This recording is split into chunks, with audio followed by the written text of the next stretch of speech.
Ano yan? Walang ulo?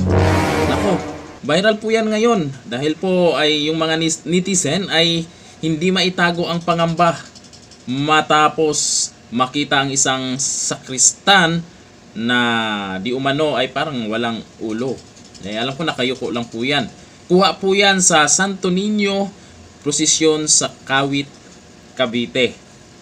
Ako, ang sabi po nila may masamang pahiwatig daw ito, may masamang mangyayari, at kung ano man yung paniniwala, may iba po kasing mga netizen ay mga paniniwala po sila na ang pagkakaalam ko sa mga kwento po ng mga hindi naman sinuan ng tao, sa mga nakakatanda, ay pag may ganito, pag nakatalikod, ganyan na mukha talagang walang ulo, ay dapat daw talaga na tapikin daw yung sakristan na yan or kung sino man yung tao, tapikin para mabago po yung takbo ng negative. Kaya yun dapat daw gawin. Dito, ang ginawa po ay binidyohan lang. Hindi naman sa nagvideo ay hindi naman yata alam kung ano po yung mga paniniwala ng iba.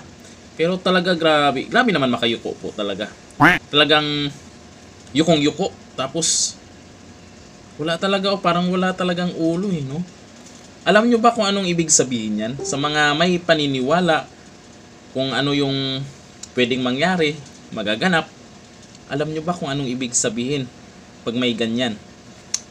Comment down below. Hanggang dito na lang. Thank you. Bye-bye.